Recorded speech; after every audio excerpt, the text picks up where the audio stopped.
The KEF LS50 may be one of the most controversial speakers in all of high-end audio. And today, I want to talk to you all about it. Not as a reviewer, but just as an enthusiast, because this speaker really fascinates me.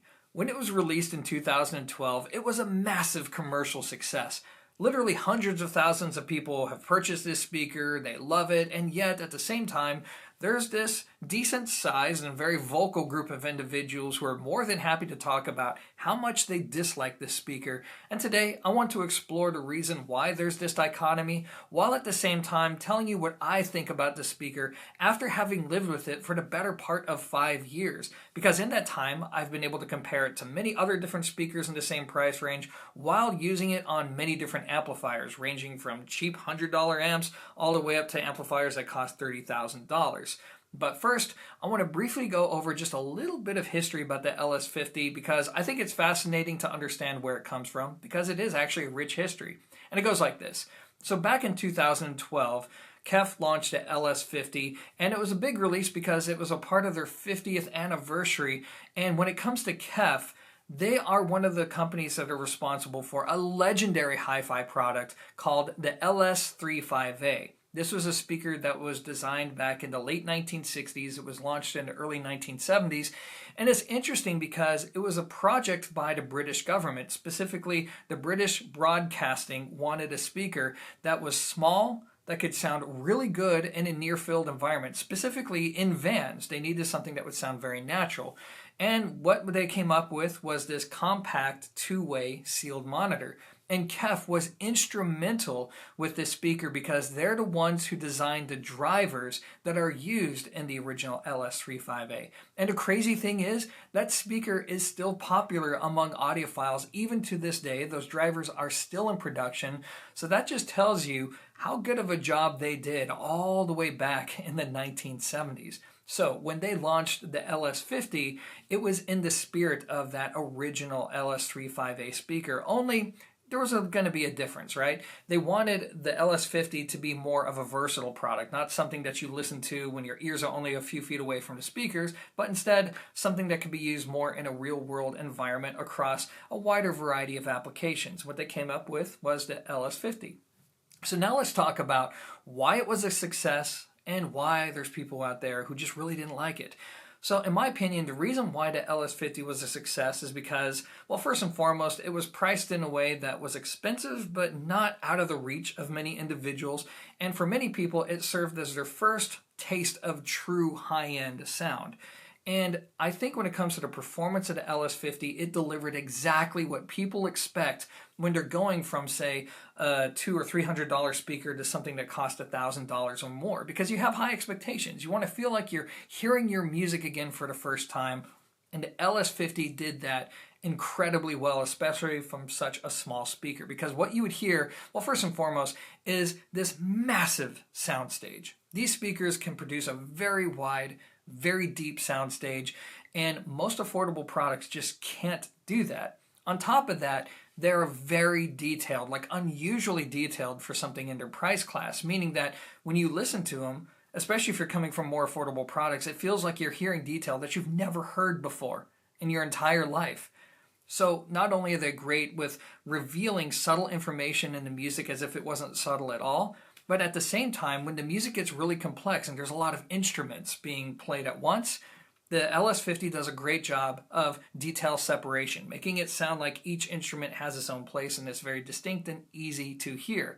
And then beyond that, when you really get them dialed in and set up right, the soundstage depth was also really, really good, and in a way that affordable speakers can't match, in the sense that when you're listening to a good recording, you can tell that, oh, especially in a live recording, okay, the singer is right here, but then to the back and to the right, okay, that's going to be the bass player, that's going to, you get what I mean.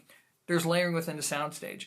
So it made for a very impressive listen, and people love that. And then on top of it, the LS50 is a small speaker that can be used in a real-world application. Even though, yes, it sounds best when you can pull it away from a wall and give it room to breathe, it can still sound good when it's on a literal bookshelf or against a wall. So there was a lot of real-world applicational use for this speaker. So why do people not like it then? Well, as is the case with every small speaker, let alone one that's getting a lot of hyped up reviews, people come into it also with high expectations.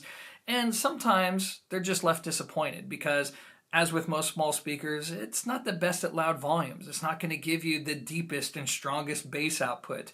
It's not going to be something that's going to give you the most dynamic sound in the world. So there's going to be the natural limitations of a small speaker. And then there's just some people who didn't like the sound, right? Because the original LS50, it had some problems. It had beaming in the upper mid-range. The treble could get a little bit aggressive. A lot of people felt like that was fatiguing. I'm one of them. And then there was just the overall sound of the speaker. KEF likes to use metal drivers, and some people, again, like myself, not a fan of metal drivers. We find it to sound clean, but a little bit metallic and fake sounding. So there was definitely going to be people out there who just didn't care for the speaker for those reasons. And that leads me to the LS50 Meta and what I think about it, truly. So the LS50 Meta was launched in 2020. I reviewed it not long afterwards, and yes, I gave it a pretty good review because outside of my own bias, it's a good speaker, and they addressed a lot of the problems that I had with the original LS50, specifically that beaming in the upper mid-range and that, in my opinion, overly aggressive treble. And they improved it in all of the ways that I think they needed to without compromising anything. So now it's just a better version of that original speaker. So what do I really think about it? Well, as some of you know, I've been pretty critical of the KEF sound in the past. I mean, I appreciate the brand. I think they're a great company. And I think the product is really good. But at the same time, it's not my kind of sound, right? I tend to prefer speakers that use paper cone drivers. I tend to prefer soft dome tweeters just for a very subjective reason. That's just what I prefer the sound of. But it doesn't mean that I don't like the LS50. In fact, I do think it's a good speaker. Whenever I connect it to my system, I'm always impressed by its technical ability, right? The imaging, the detail, the speed, especially when you set it up right. It's a very quick sounding speaker. And it can be really impressive and even enjoyable. In fact, the reason why I'm even posting this video is because just a couple nights ago, I hooked up the KEF to the Hagel 390, another brand, ironically enough, that I've been critical of. And when you put Hagel and KEF together, my God, it's just good because the Hagel sound, that warm presentation, really does a great job of addressing one of my primary complaints with KEF speakers, which is that somewhat metallic sound of the mid-range. Well, that warmth kind of masks it a little bit. It gives the speaker a fuller sound, but it's just resolving enough to allow you to hear the detail and all that of the speaker. And the combination was like, you know what? If somebody told me that this was the only thing I could live with for the next 3 years, a Hagel 390, a KEF LS50 Meta, okay, maybe give me the matching sub, like the KC62. I could do it. I could have a lot of fun there. In fact, I would feel blessed because it's like, great, I'm getting really good resolution, I'm getting the audiophile things, but I could listen to this. It's a fun and engaging system when you have it on the right gear. Now, in my opinion, I prefer the sound of the LS50 Meta with warmer sounding equipment. So Hagel, Unison Research, Unico Primo. The IOTA VXSA3 for $500 I think makes for a great match with the LS50 Meta for not a lot of money. And there are even some clean sounding pieces with smooth treble that I think are great with the LS50 Meta, like the Choco Ime.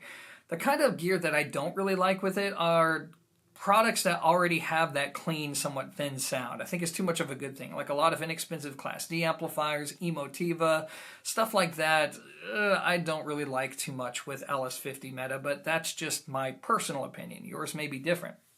But all in all, I understand why a lot of people do not like this speaker. I think especially if they're going into it, looking at all these hyped up reviews and they're expecting the sun to shine when they start playing music. No, it's not that speaker. And you really do need to use it in a small to medium sized room and understand its limitations. As long as you do that, use it in the appropriate room, give it some room to breathe, use it on the right equipment, and it can deliver great sound. And I think maybe the best testament to the LS50 Meta and how good it really is as a reviewer, when I review a product between $1,000 to $2,000, the question always is, how does it compare to LS50 Meta? If I don't have a comparison to the LS50 Meta, it's almost like an incomplete review. That's how much of a reference point it's become in high-end audio. And then beyond that, I noticed that this is a speaker that even though you can buy it for as little as $1,000 a pair when it's on sale, which is crazy, it's a speaker that scales very well. So you can use it with a $5,000 or $6,000 amplifier and not feel like this speaker is holding the entire system back. You can't do that if you have a really bad speaker. So anyways, that is going to be my take on the LS50 Meta. Look, is it to my absolute preference? No, I've mentioned that before countless times. There are other speakers I prefer, but I do think it's really good.